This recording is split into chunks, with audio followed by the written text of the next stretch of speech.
Un cordial saludo a todos los oyentes de Radio María. Un día más, con la gracia del Señor, proseguimos el catecismo, el comentario del catecismo de nuestra Madre la Iglesia. En el séptimo mandamiento que estamos explicando, entramos en el último apartado.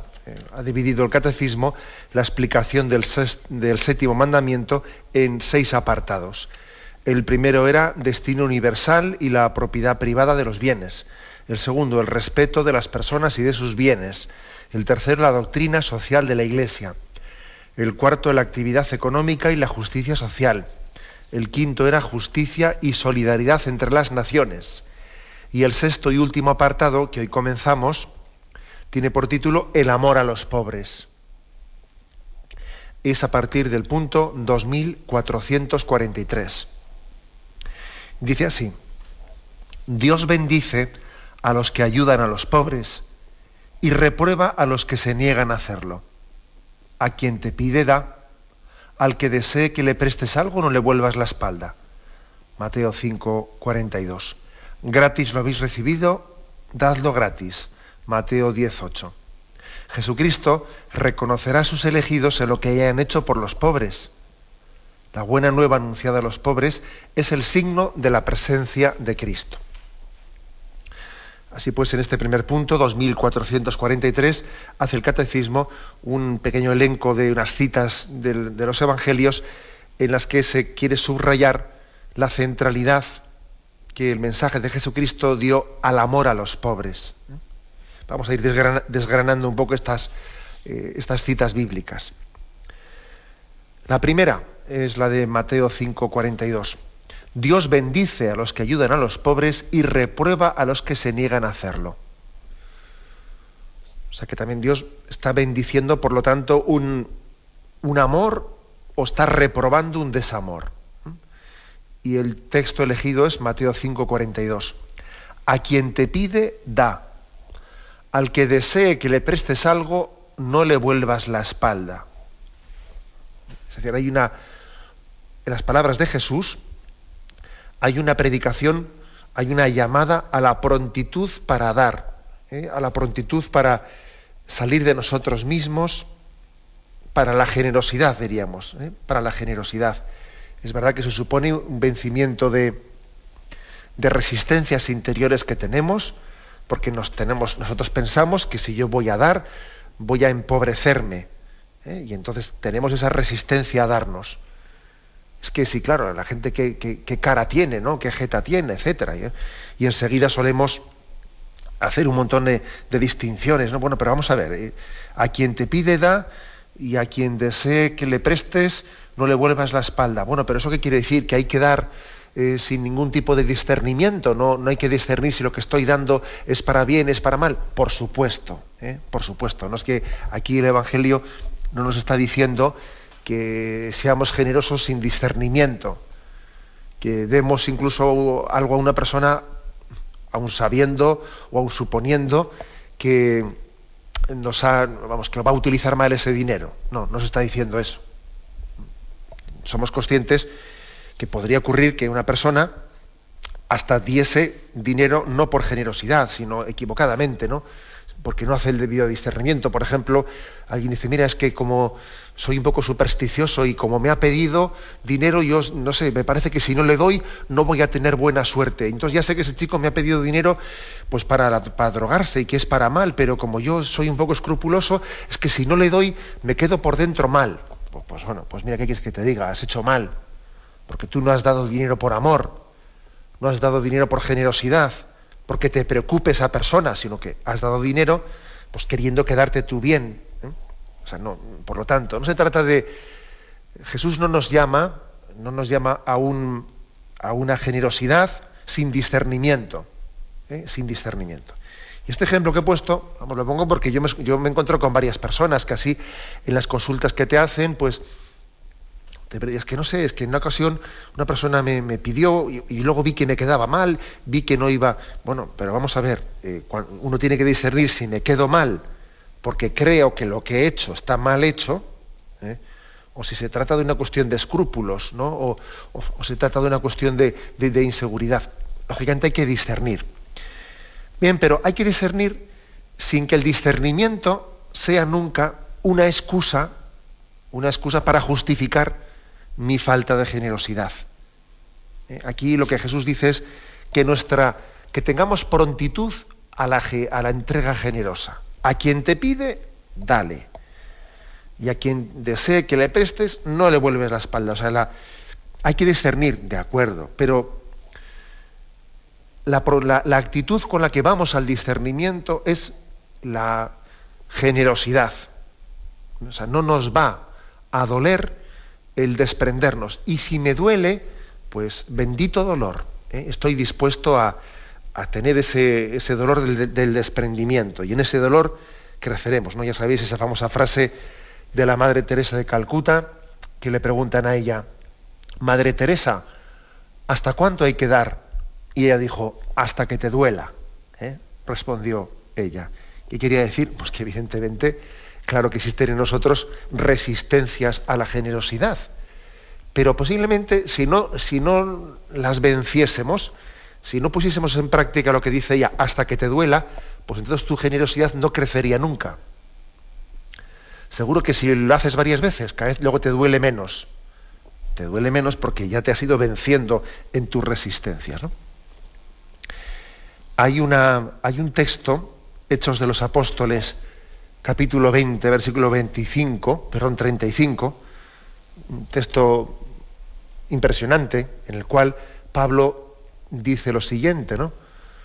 En todo esto os he enseñado que es así, trabajando, que se debe socorrer a los débiles y que hay que tener presentes las palabras del Señor Jesús, que dijo: mayor felicidad hay en dar que en recibir.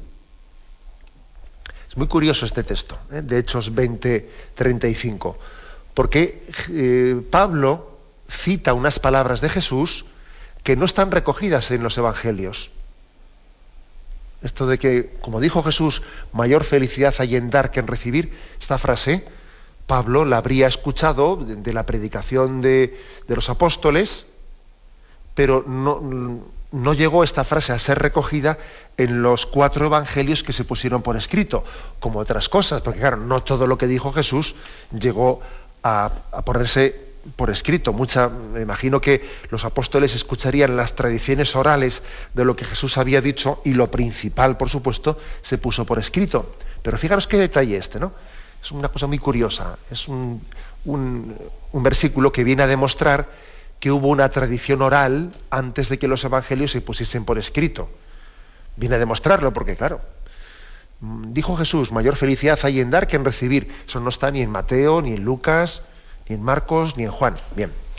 Sin embargo, aunque no esté esa frase, sí está ese contenido. O sea, Jesús, todos somos conscientes de que el resto de los evangelios, o sea, están poniendo en boca de Jesús una serie de expresiones en las que es perfectamente coherente que también Jesús hubiese dicho esta frase, ¿no? Mayor felicidad hay en dar que en recibir. Bueno, mayor felicidad, dice, pero no quiere decir mayor facilidad. No, mayor facilidad no hay. No es verdad que sea más fácil dar que recibir, o sea, cuesta más, pero bueno, depende también, ¿verdad? Depende de qué cosas, porque hay cosas también que nos cuesta mucho recibir algunas cosas, También el orgullo nuestro puede hacer que en un momento determinado una persona le sea más fácil dar que recibir. Puede ocurrir perfectamente, porque cuando se trata de tener que reconocer nuestra pobreza y puede ocurrir perfectamente. Fijaros que estamos en una generación soberbia y orgullosa que dice yo no quiero mendigar, yo quiero tal. O sea, existe también la dificultad de recibir. Pero la frase de Jesús, mayor felicidad hay en dar que en recibir, es una frase que viene a decir, fijaros, siempre estamos pensando que feliz va a ser, uno piensa, ¿no? Imagina una felicidad en la que sea que todo gire en torno a mí, ¿no? Que todo el mundo me sirva, que yo sea el centro de atención, etcétera, ¿no? Y sin embargo Jesús nos dice, el que no se olvida de sí mismo, el que no salga de sí mismo, no se encontrará, no se realizará, no tendrá esa felicidad y ese don que Dios quiere darnos, ¿no? Lo curioso es que la felicidad consiste en dar, en darnos. en salir de nosotros mismos. Esta es la clave. Esta es la clave. Por lo tanto, para entender bien esto que dice aquí, el punto de partida, ¿no? Que Jesús quiere que a quien nos pida le demos. Mayor felicidad hay en dar que en recibir, etc. Yo añadiría que no se trata únicamente de dar algo, sino se trata de la actitud de dar nuestra vida, la actitud de darnos. Por eso yo uniría también ese texto de mayor felicidad hay en dar que en recibir a ese pasaje evangélico que dice el que no se olvide de sí mismo, porque para poder dar a los demás tienes que olvidarte de ti mismo.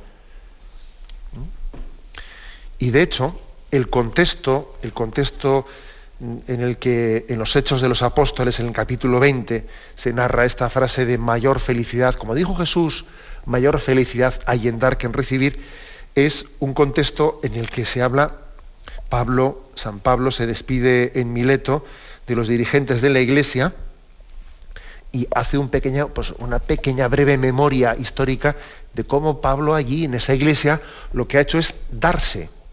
No se ha guardado para sí mismo nada, ha desgastado sus fuerzas, las ha desgastado, ¿no? Leo los versículos anteriores a esto de que mayor felicidad hay en dar que en recibir. He servido al Señor con toda humildad, en medio de las angustias y pruebas que me sobrevinieron a causa de las maquinaciones de los judíos. Nada he callado que pudiera seros de utilidad, y no he dejado de anunciaros el mensaje y de enseñaros en público y en privado. He instado a judíos a convertirse y a creer en Jesús.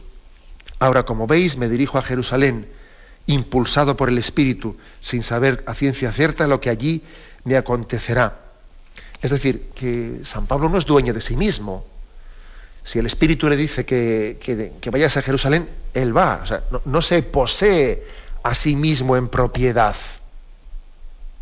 Es decir, para poder amar a los pobres, para poder dar al que lo necesita, lo principal es que nosotros nos demos cuenta que no nos poseemos a nosotros mismos en propiedad. Es decir, que el Señor ha hecho de nuestra vida un don para la donación, y valga la redundancia, es don para la donación. San Pablo dice, bueno, yo aquí me he desgastado por vosotros, y ahora el Espíritu me lleva a Jerusalén, allí me seguiré desgastando. Por eso creo que en ese contexto es en el que se predica que hay más felicidad en dar que en recibir. Tenemos que pedir pues ese don de entender bien. Luego, por supuesto, ya sabemos, hay que discernir. A quien te pide, da. Habrá que ver si el que me está pidiendo, yo tengo que amarle por el amor que le tengo que dar lo que me está pidiendo, así, digamos, materialmente, o quizás le tengo que dar otra cosa más sustanciosa que la que él me está pidiendo, y más enseñable. Eso es otra cosa ya. Eso ya forma parte del discernimiento, pero lo primero que afirma aquí el catecismo es nuestra conciencia de que nuestra vida es un don para la donación, y que nuestra felicidad consistirá en el olvido de nosotros mismos y en darnos y dar y darnos, sin separar nunca lo de dar y darnos, porque también existe el riesgo de que alguno, por no darse, por no entregar su vida, entrega una limosna que pretenda sustituir la entrega de mi voluntad, mi tiempo, mi paciencia, etcétera, etcétera. Se trata no solamente de dar, sino de darse. Tenemos un momento de silencio y de reflexión y continuamos enseguida. Continuamos la explicación del punto 2443, con el que se introduce el apartado El amor de los pobres. El Catecismo ha ofrecido un primer texto evangélico, Mateo 5:42, que hemos comentado. También ofrece un segundo, que es Mateo 10:8. Y para instar y para hacer una llamada a nuestra prontitud para ayudar a los pobres, se nos recuerda lo siguiente, Mateo 10:8. Gratis lo recibisteis, dadlo gratis. Un recordatorio. La clave también una de las claves para instarnos al amor a los pobres, a la generosidad con los pobres, es recordarnos que lo que tenemos lo hemos recibido gratis. Es una cosa importante, para poder darse con generosidad, con prontitud, como supone un desasirse. Lo de desasirse me parece una palabra muy apropiada, ¿no? Porque es que nos atamos enseguida a las cosas, nos quedamos asidos a ellas, ¿no? Nos quedamos apegados a las cosas rápidamente.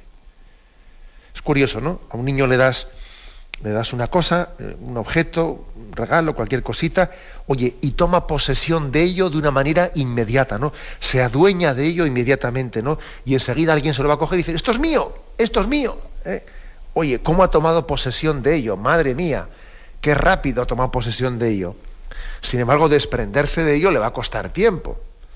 Va a hacer falta que mamá le explique, mira que en el colegio pues están haciendo una recogida de esto para los pobres, y qué te parece si esto, qué te parece el otro. Para desasirse le va a costar, o sea, hay que motivarse, hay que prepararle, pero lo contrario, el sentido de tomar posesión, que rápido lo hacemos, madre mía.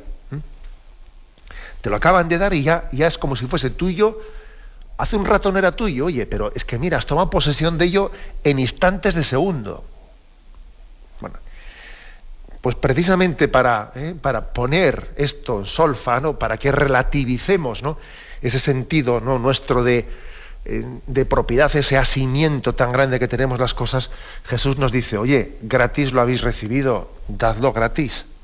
O sea, que lo que tienes es un don que te ha sido dado, tú ahora lo sientes muy tuyo, pero que antes no era tuyo y te ha sido dado, ¿no? Por eso acordaros de algunas parábolas del Evangelio en las que Jesús, por ejemplo, reprende a aquel siervo a quien se le había perdonado una gran deuda y luego él no era capaz de perdonar una pequeña deuda al otro. Dice, pero bueno, será cara dura. Con lo que le hemos perdonado a él y él no es capaz de perdonar después una minucia al otro. Algo así también aquí se está insistiendo, ¿no? Gratis lo habéis recibido, dadlo gratis. Recordar la gratuidad, ¿no? Dicho de otra manera, la generosidad suele ser también proporcional a la sensibilidad que tenemos para reconocer los dones de nuestra vida.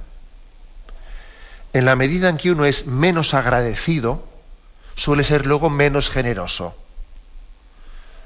Menos agradecido me refiero para agradecerle a Dios todas las cosas que ha recibido, ¿no? Cuando uno tiene poca oración de acción de gracias y poca sensibilidad para decir, Señor mío, te bendigo por todos los dones de los que me rodeas inmerecidamente, etcétera, etcétera.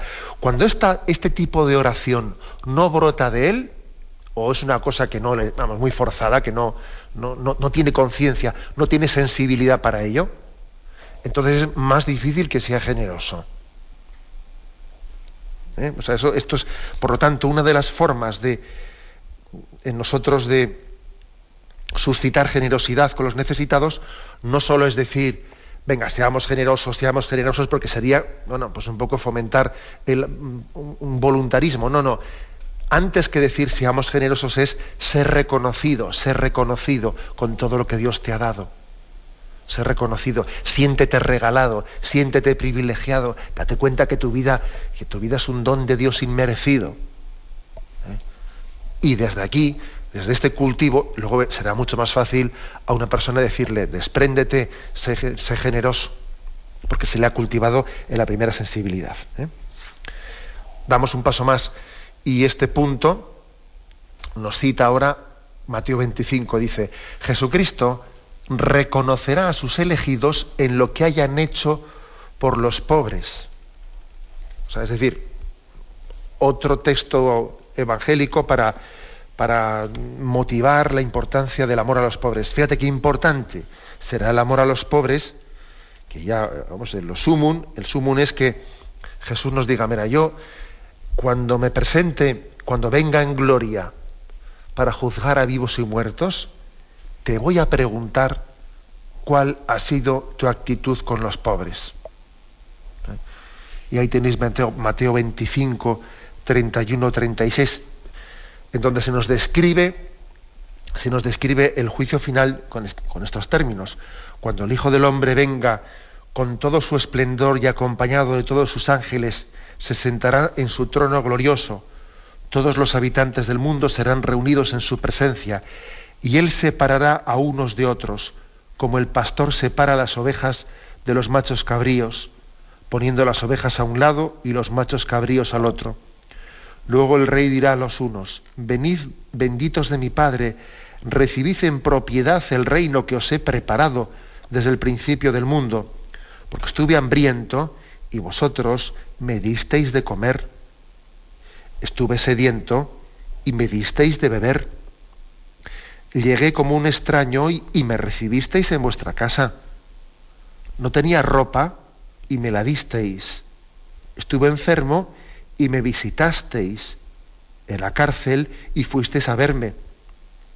Entonces los justos le contestarán: Señor, ¿cuándo te vimos hambriento o sediento y te dimos de comer y beber? ¿Cuándo llegaste como un extraño y te recibimos en nuestra casa? ¿Cuándo te vimos sin ropa y te la dimos? ¿Cuándo estuviste enfermo o en la cárcel y fuimos a verte?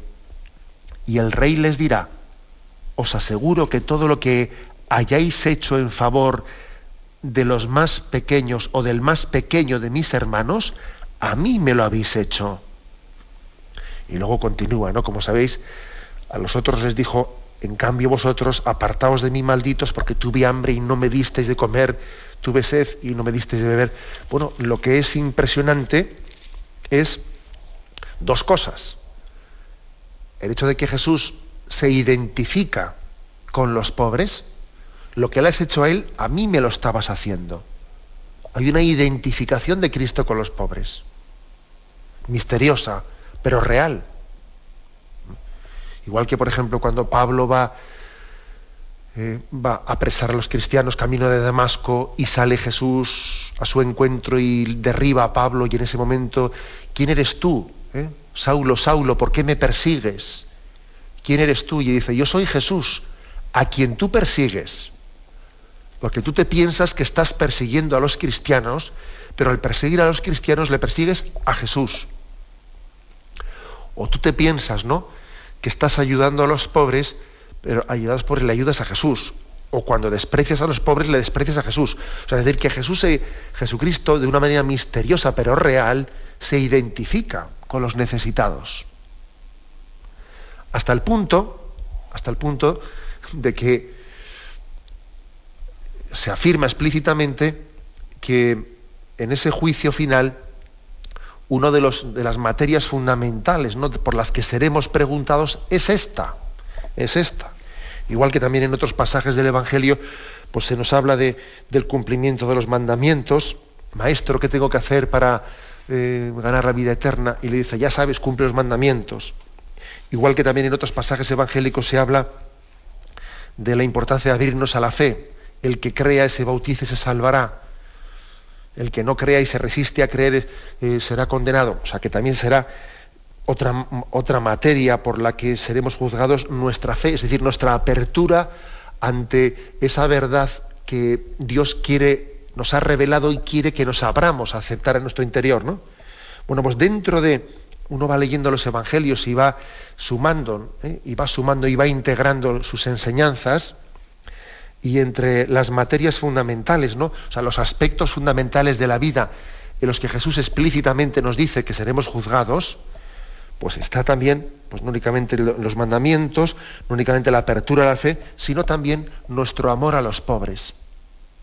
Entonces uno dice: bueno, estamos hablando por lo tanto de algo sustancial, algo central en nuestra vida, ¿no? Si esto es así, vamos a plantear la vida de una manera en la que los pobres tengan una centralidad en nosotros. Igual que tiene una centralidad el cumplimiento de los mandamientos, igual que tiene una centralidad el cultivo de la fe, tiene que tener la centralidad correspondiente, la atención a los pobres y a los necesitados, porque vamos a tomarnos el Evangelio en serio. Fijaros qué frase utiliza aquí el Evangelio: Jesucristo reconocerá a sus elegidos en lo que hayan hecho con los pobres. mira lo que hiciste, te reconozco de esta manera, te reconozco de la otra. Es decir, en tu generosidad, en tu amor o en tu desamor, estás determinando la manera en la que vas a ser conocido por Jesucristo. Más claro y más fuerte es difícil hablar. Y da un paso más y dice, la buena nueva anunciada a los pobres es el signo de la presencia de Jesús. O sea, todavía estamos, como veis, este punto primero es un punto que quiere subrayar la importancia del amor a los pobres, ¿no? Dice, fíjate si será importante, ahora da un paso más, ¿no? Que en los evangelios vemos con claridad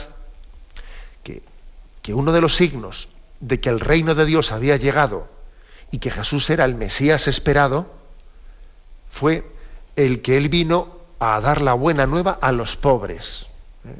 Entonces aquí se ofrecen dos textos. Mateo 11:5. Y sucedió que cuando acabó Jesús de dar instrucciones a los 12 discípulos, partió de allí para enseñar y predicar en sus ciudades.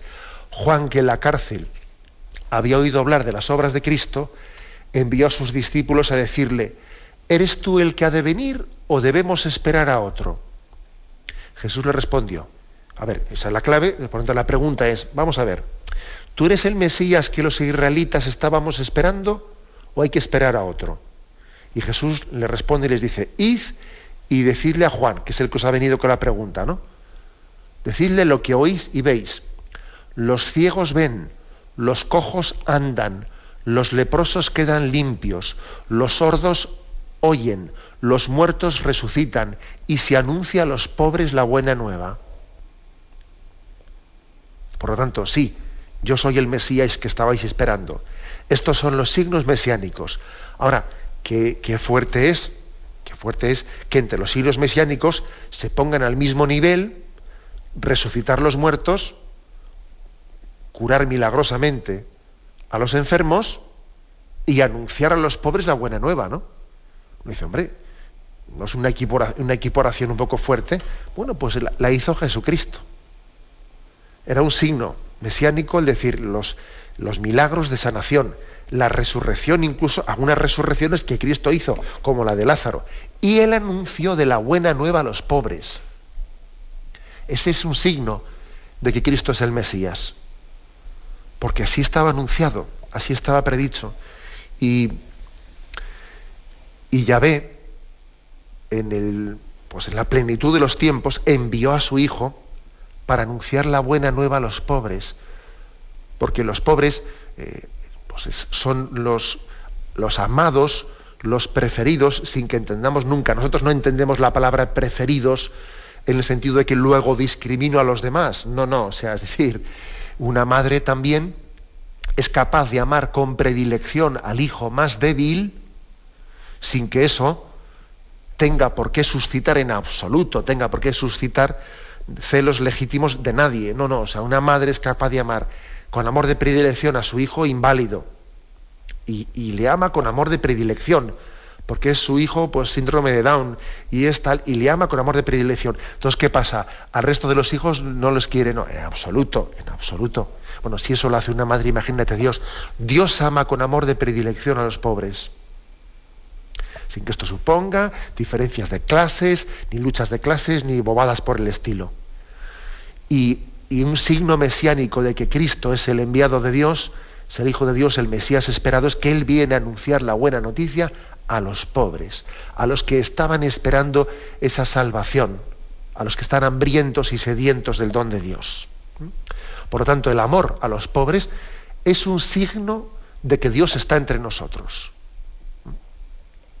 Tenemos un momento de reflexión y continuaremos enseguida. Continuamos en esta explicación del Catecismo, pasando al punto 2444. Dice así: el amor de la Iglesia por los pobres pertenece a su constante tradición.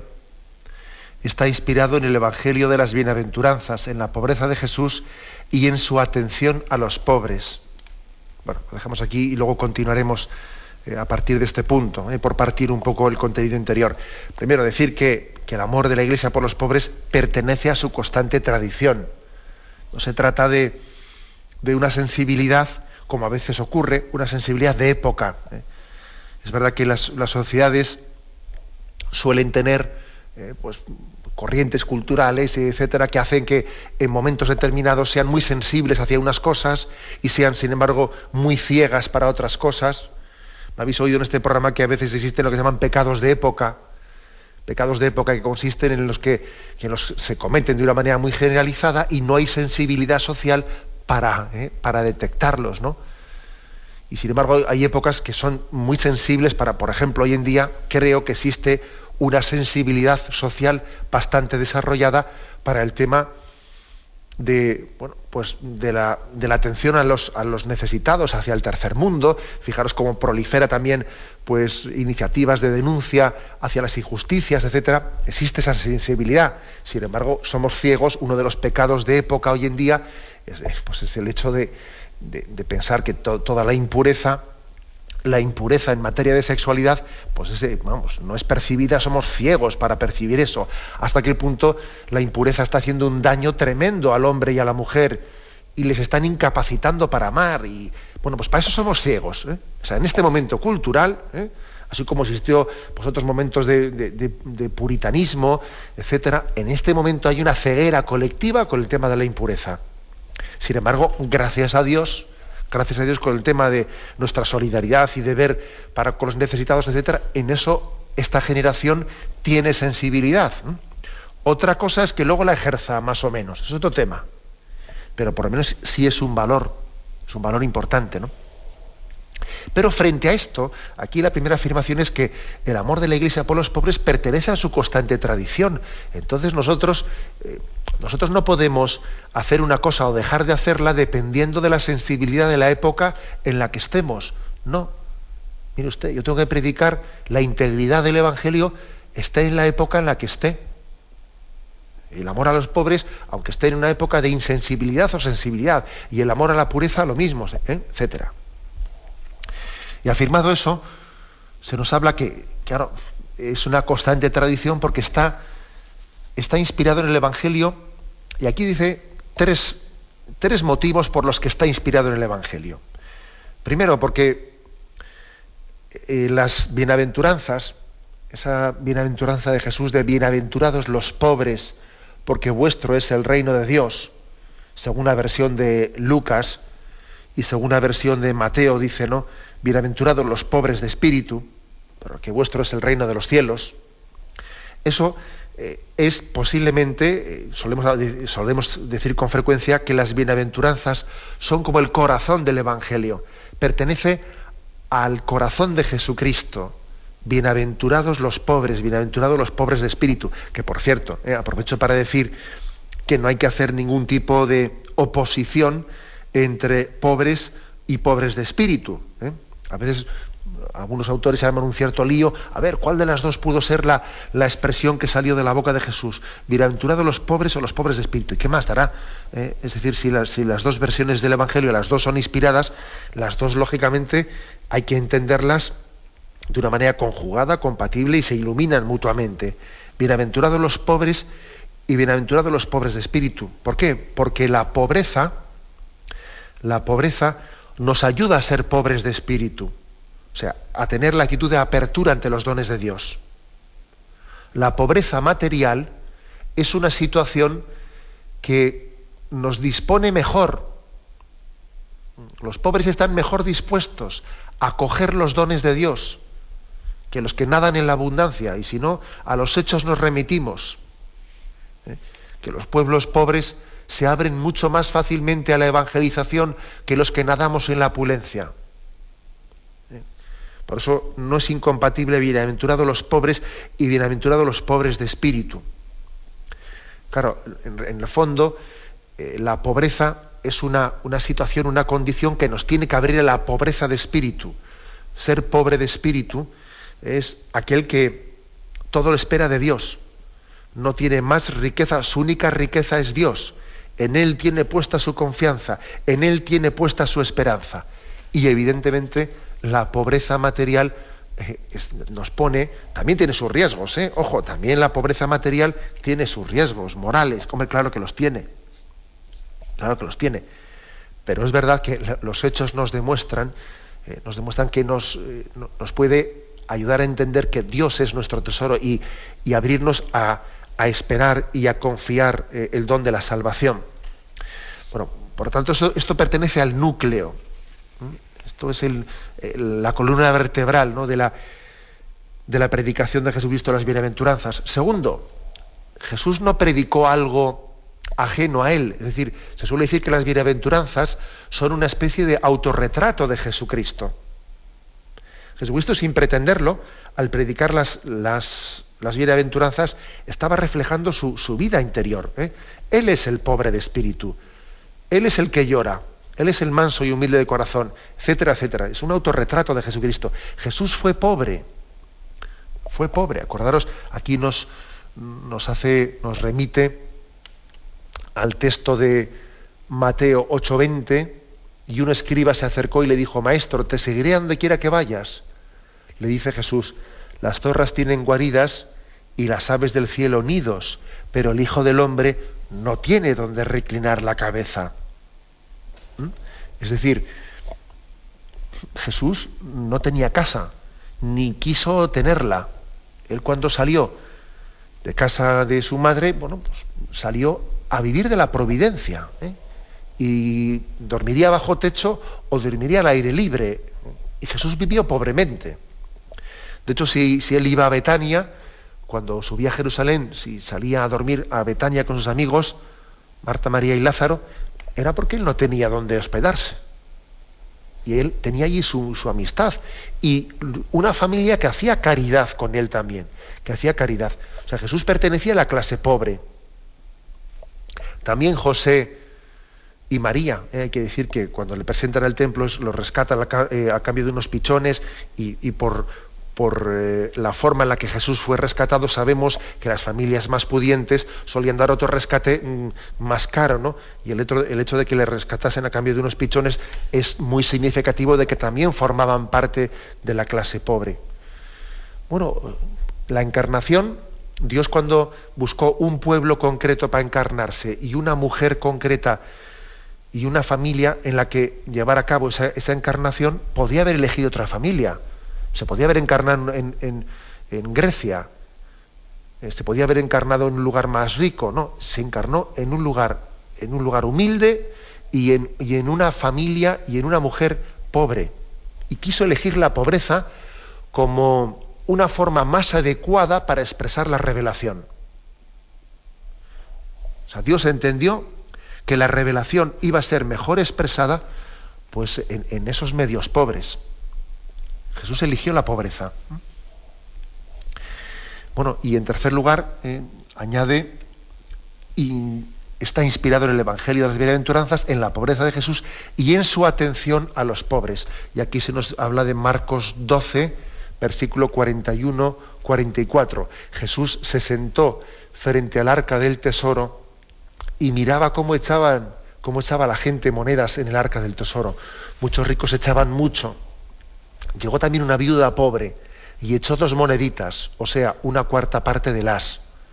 Entonces, llamando a sus discípulos, les dijo: os digo de verdad que esta viuda pobre ha echado más que todos los que echan en el arca del tesoro. Pues todos han echado de lo que les sobraba. Esta, en cambio, ha echado de lo que necesitaba para vivir, todo cuanto poseía. Bueno, fijaros que este texto aquí lo alude, lo cita el Evangelio para decir que Jesús pone su atención en los pobres. O sea, Jesús estaba allí sentado a la entrada del templo, frente al arca del tesoro, y miraba a la gente. Miraba cómo echaba no, podéis imaginaros que no es una mirada de curiosidad. A ver cuánto ha echado este. No, Jesús mira el interior de los corazones. Y Dios sabe si la limosna que están haciendo unos y otros al echar el templo, sabe si esa limosna es sincera, es generosa, supone un desprendimiento, está hecha con amor. A eso se refiere que Jesús miraba a los que echaban monedas en el arca del tesoro. Quiere decir que Jesús está atento, a Jesús le complace la generosidad también de los pobres. Por cierto que yo creo que no hay nada más conmovedor y más auténtico que una persona pobre sea generosa. Que una persona pobre sea generosa, ¿no?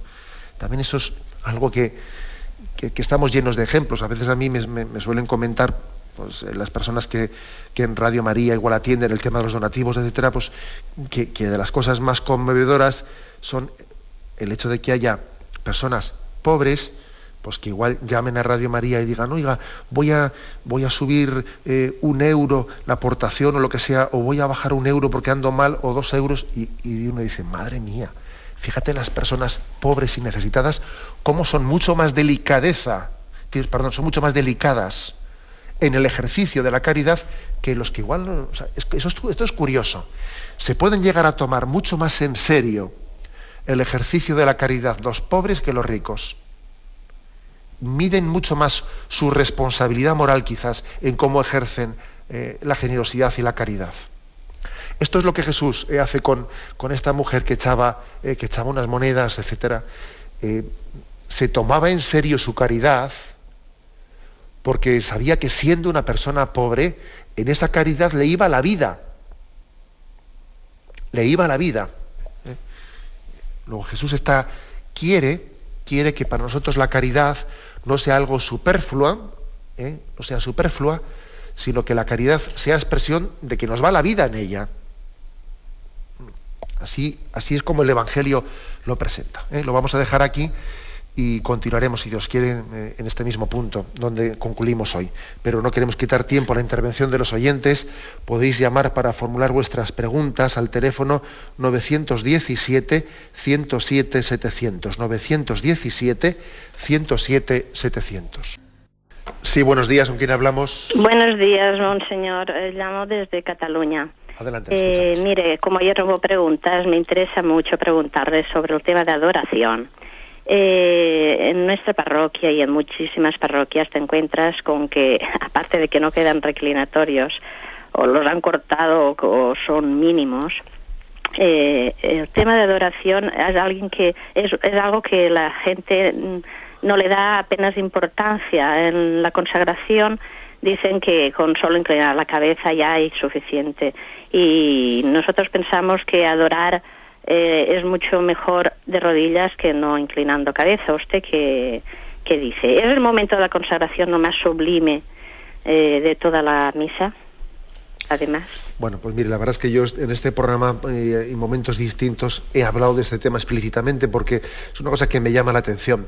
Evidentemente la adoración no es lo mismo que ponerse de rodillas. Ya sabemos que la adoración no es una postura corporal, no, la adoración es mucho más que una postura corporal, es una actitud de sumisión, de acatamiento, de entrega de nuestra vida a Dios, de reconocimiento de sus dones. Es una actitud interior, eso vaya por delante, ¿no? Ahora bien, a mí no me parece que sea baladí el hecho de que se esté extendiendo mucho la pérdida de la postura de ponernos de rodillas. No me parece que eso sea una cuestión indiferente, porque también esa actitud interior de reconocimiento de la grandeza de Dios, de nuestra sumisión, de nuestra entrega hacia Él, es siempre, ¿no? Ha existido constantemente como en nuestra fe católica, pues una expresión corporal también de esa actitud interior. Luego el cuerpo también, esa expresión de nuestra vivencia interior. Y el hecho de que la Iglesia, por ejemplo, nos pida que en el momento de la consagración nos pongamos de rodillas, bueno, a mí me parece que es una expresión corporal la lógica en ese momento, y además es que litúrgicamente se nos pide, y a mí me parece que es una pérdida significativa el hecho de que cuando pasemos delante de un sagrario no hagamos una genuflexión. Eso no es baladí. Eso con el paso del tiempo acaba suponiendo una falta de fe en la presencia real de Cristo. Un día, 2 días, 3 días, ya todo el mundo generalizadamente pasa delante del sagrario. O sea, la pérdida de signos acaba afectando a la fe. Luego, yo creo que tenemos que ser fieles en los signos. Y las personas que luego, además, porque también seguro que habrá oyentes que dirán, a mí me encantaría arrodillarme, pero no puedo. Pues mire usted, pues usted también ofrezca su sacrificio, pues precisamente para que otros que debieran de hacerlo lo hagan.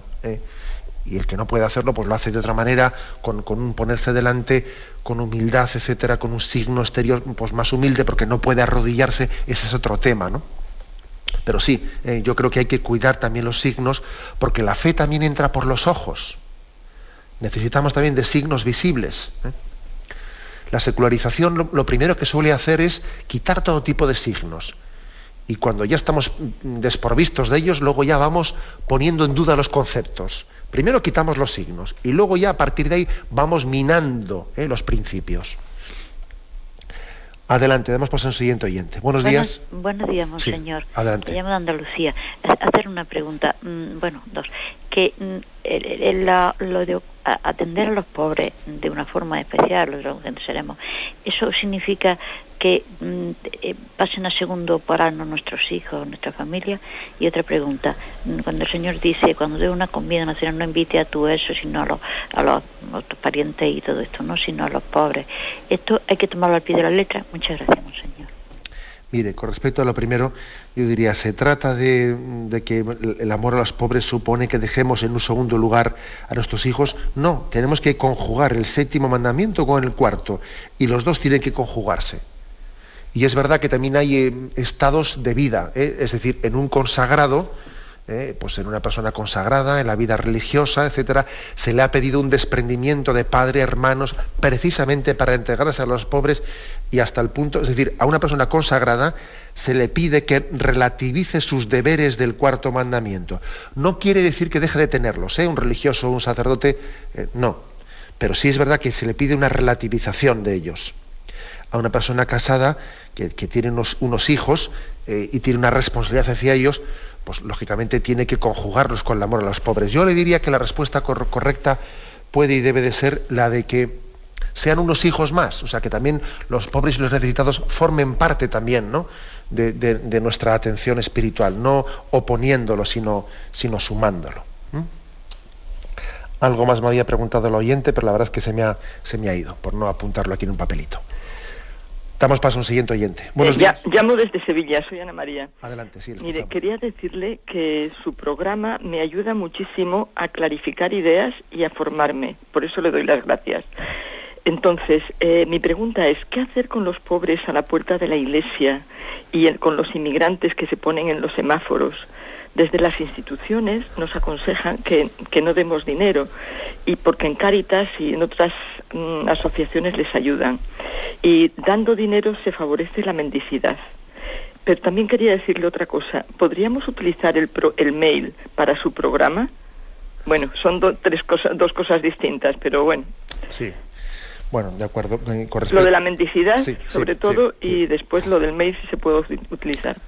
Bueno, mire, con respecto igual a poder formular preguntas por email, en alguna ocasión hicimos alguna prueba y vimos que era un poco complicado, lo cual yo no quiero decir que no lo hagamos un poco más adelante, cuando igual haya más medios, pero quizás en este momento es mejor que lo hagamos las llamadas solamente por teléfono, porque es difícil conjugar, Bueno, pero bueno, eso se podrá pensar. Con respecto a lo primero, mire, pues sí, pues es verdad, es un tema delicado, el que se nos presenta, pero yo creo que somos conscientes de que si nuestra caridad va a ser ejercida a través de la mendicidad que pueda existir en la calle, posiblemente estemos ayudando mal. Estemos ayudando mal. No quiero decir con esto que no pueda haber alguna situación concreta en la que veamos a una persona concreta, además la vemos de una manera con una necesidad muy imperiosa, que evidentemente hay que atenderla en ese momento, en esa situación, y también yo confío en que el Espíritu del Señor nos dé esa capacidad de discernimiento de atender en la calle a alguien que veamos de una forma muy concreta, ¿no? Pero es evidente que en la situación en la que estamos, la forma principal de ejercer nuestra caridad no puede ser a través de la mendicidad en la calle, porque ahí no tenemos capacidad de discernimiento. No sabemos si ese niño que está ahí pidiendo, pues resulta que sus padres tenían que haberle mandado al colegio y está siendo, pues forma parte de una banda de no sé qué, que están los niños poniéndoles para que estén ejerciendo la mendicidad y no llevarlos a la educación, y a esas personas igual habrá que ayudarlas a cambio de que sus hijos sean escolarizados, o el tema de pues que tantas personas que tienen adicción a la droga pues estén pidiendo pues para obtener droga, etcétera. Y además hay rostros que uno lo ve con claridad. Es decir, la mendicidad indiscriminada, sin discernimiento y sin un conocimiento personal de las circunstancias, ciertamente no puede ser el método. No puede ser el método. Y sé que lo que estoy diciendo, igual a algún corazón sensible le puede estar un poco doliendo, porque a veces uno puede tener la tentación de poner en práctica las palabras de Jesús, nada, así de una manera directa y sin discernimiento. Además es que, claro, si le niego algo que alguien que me ha pedido por la calle, pues me quedo mal por dentro. Bueno, es que, vamos a ver, no se trata de quedarme bien o quedarme mal. Se trata de cómo soy yo más efectivo, de qué manera yo ayudo mejor a las personas. Igual que una madre a un hijo no siempre está dando todo lo que él le pide, sino le está dando lo que necesita. Y no siempre coincide lo que me piden y lo que necesita una persona. Luego sí tiene que haber ese discernimiento y tenemos que ejercer fundamentalmente nuestra caridad a través de instituciones como Cáritas, implicándonos en ellas, siendo socios activos, etcétera. Aunque, como digo, puede haber alguna circunstancia en la que, aun no conociendo a una persona, veamos que esta situación sí debo atenderla por tal, pero eso es lo excepcional. Lo excepcional, la mendicidad ejercitada en la calle, en este contexto en el que no nos conocemos, no puede ser el método ordinario. Tenemos el tiempo cumplido, y me despido con la bendición de Dios Todopoderoso, Padre, Hijo y Espíritu Santo. Alabado sea Jesucristo.